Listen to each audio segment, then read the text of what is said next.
Hello and welcome to the Associated Press. We're just going to ask a few questions regarding several topics, if you don't mind. That's fine, go ahead. Alright, we'll start with question number 1. What is your response for the British claims on Antarctic land? The British claims on Antarctic land, although founded in real life, are totally irresponsible in the UN. Antarctica came into the UN, was invited to a UK gala, was invited to the Commonwealth, and it was only when we declined to join the Commonwealth did the UK turn hostile against us. Is there anything else you want to build upon that? Not on that issue, no. Alright, lovely stuff. We'll continue on to question 2. Does Antarctica look to sign a treaty with the United Kingdom? If the United Kingdom didn't come to us with the response of the BAF is on standby and demanded the land back to them as they see it, then we would have been open to the treaty like we did with the Russians. However, they gave us 6 hours to return the land without negotiation, or else they would have invaded us. Well, they are invading us to take it back. So a treaty is not coming anytime soon, according to the United Kingdom's response. Lovely stuff. Okay. Third question. What does Antarctica want to say to France and the other nations claiming parts of Antarctica that, quite frankly, have no right doing? France does have legitimacy in claiming a part of Antarctica, although the French claim is very slim.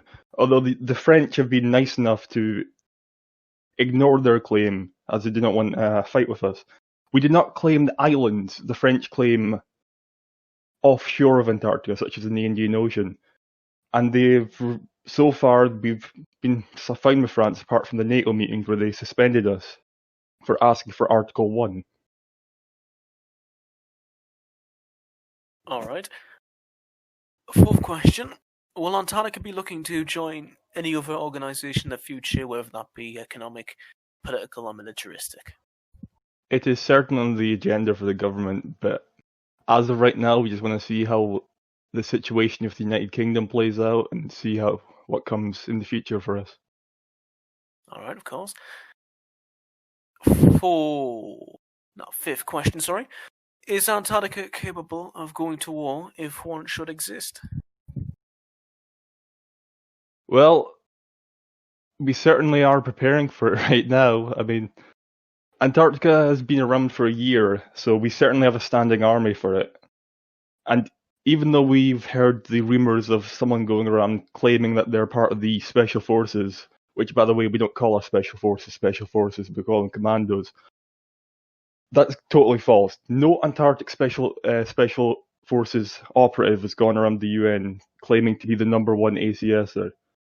Our Special Forces are only 8 strong. I know them off all their names. Not one of them's in the UN chat. But we are capable of defending ourselves when it comes to it, and we will not be pushed around by foreign powers who think they have a claim to the continent. Lovely stuff. Alright, the bloke in charge has asked me to ask 2 personal questions, so I'll make them as neutral as possible. One of them is going to start off by being, in the situation that all this drama dies out, will Antarctica remain in NATO, or will they look for another organisation that won't possibly backstab them in the future? Well, we don't believe NATO directly backstabbed us, because the excuse NATO made was we were only 2 days old, and we don't have a standing army. But our response to that is, they claimed they were long-standing nations in the United Nations, and they didn't want to fight each other. So it's either that they didn't want to fight each other, or they don't have a standing army, which it seems baffling to me, because they agreed to Article 1 mutual defence, and they immediately broke it day one. But if NATO somehow manages to redeem itself in the eyes of the Antarctic people, we'd be fine holding a referendum to remain in or leave, or we'll see what the government response is. Alright. Now, my last question, it's regarding Antarctica as a whole. Now, as the international community should be aware, not many people actually have an inside look on what Antarctica's purposes is with the UN. Now, as someone who did meet with Antarctica once in a few group chats, we don't necessarily have an idea or reason behind the Antarctic claims on the North and South Pacific Islands, which were in real life claimed by France, several island tribes in the United States. Could you provide some sort of insight into that? Because these claims were, quite frankly, out of nowhere, and there wasn't necessarily any justification behind it, except from photo the claimed islands. That funny thing about that is there was no French islands claimed in that photo. It was all American. We made sure it was all American. We double checked it. We renamed them from American islands. Doze Island, Wake Island, obviously, to play on the words. So no French islands were ever claimed in that photo, nor in that IF post. I don't know where people got the claim that we were claiming the Cook Islands, the French islands, the New Zealand islands, Australian islands, Papua New Guinea, for Christ's sake, whatever. But that was a prod at the US president for threatening to fire the president of Peru, as Peru has been a very loyal ally to us. And we like to support our friends when they don't backstab us when we call for Article 1. But that was complete in jest, okay? It was on our part. We probably shouldn't have done it. You know, we weren't being serious. It was like 5 a.m. for me when it was posted. Yeah. But it was in jest. We weren't seriously going to invade American Samoa and rename it Antarctic Samoa. I'll be quite honest. As someone who's done this in the past, dealt with situations like these, I can understand it was a joke from my perspective, but I'll be happy to give some advice that some people do take the international field extremely seriously, and they'll use whatever chance they can get as it to be justification for another war. It's always been on the mind of people in the UN to have war first, ask questions later, but there's always a boundary of people there to stop them. In this case, it was just a petty joke, to be quite honest, and that was all it was. But, as you know, people are going to take it out of proportion, and they did. Anyway, that's pretty much concluding all there is, unless you'd like to add anything onto your previous answers. I'd like to add a bit onto the response you gave there about anyone wanting to go to war. Why is it the business of other people what Antarctica and the United States' stance on each other is? The United States never made the United States knew that it was a joke and jest. But why are people halfway across the world in Europe and stuff like that starting to go up in arms about something the United States didn't even comment on? For someone who's been in the community as the UN for quite some time, pretty much nearly close enough to its founding, I do understand where you're coming from. There's always been a running trend that people from different countries are always wanting to get into other people's internal affairs. It's always been like that. The people who are put on the foreign affairs officers are usually nosy as fuck. And when they get the opportunity to try and show off their country's specialty at foreign affairs, they'll take any chance they get. And this would be no certainty. Quite honestly, it's a guarantee. Things like this, someone's going to respond negatively, and word will spread around. And it's quite common for nations to also add shit to the fire, so to speak. Passing around rumours, claiming the Cook Islands, stuff like that. But yeah, I can honestly see where you're coming from, and it is quite a pestilence at times.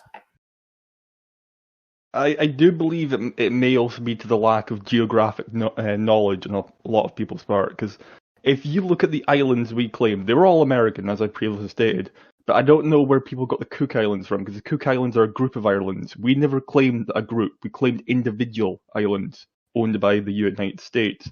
Not France, not New Zealand, not any other nation in the world, just the United States, as a joke. I can understand that. And honestly, I'm not exactly gun-ho about Antarctica at all, as someone who's meant to be on the opposing side. Quite honestly, I couldn't really give a fuck about any of this. It should have been solved on day one, when you were incepted into the UN. But unfortunately, because the United Kingdom wasn't present, it was suspended.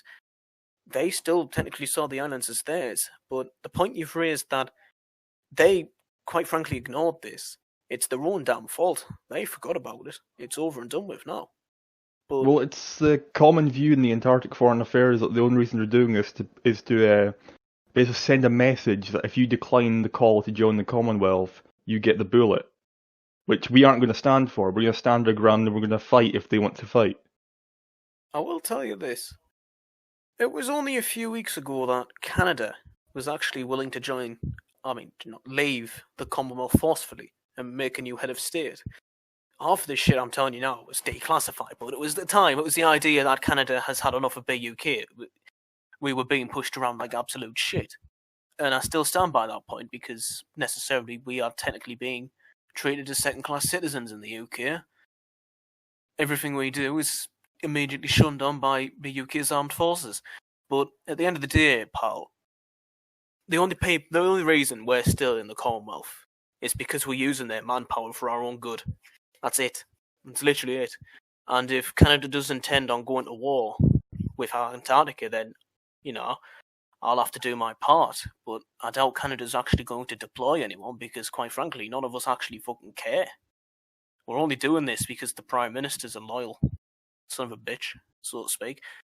But, yeah, I can understand the Commonwealth application being declined. You don't want to join it. You want to be sovereign to yourselves. It's understandable. Anyone would want that.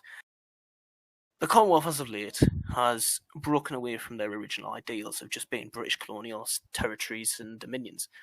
For some reason, they've started adding Switzerland and the Philippines, nations that technically shouldn't even fucking be in there. And they're going to keep continuing to do that trend, and I seriously oppose it. One of the main reasons I want to leave, to be quite honest, and I should have proposed another resolution to that prior. But, as you know, this is just my opinion. I'm not in office anymore, it doesn't matter to me. At the end of the day, the Commonwealth is the Commonwealth, and it'll do what it pleases. Unless someone opposes it, it'll kick its feet around and have a twist. And for someone who's not BUK, I'm more than happy to talk shit about them internationally and on the news. It doesn't matter to me to the utmost. I've been pretty much shunned there for about quite a while. I'm not exactly on good terms with the King either, but quite honestly, this interview is not about me, it's about Antarctica, and we'll keep it to that. So I believe if you've got any other inquiries, I think we should be able to finish this. No, I don't have anything else to say. Alright, well, thank you for coming on, and speak to you another time, pal. Thank you for having me. Lovely stuff.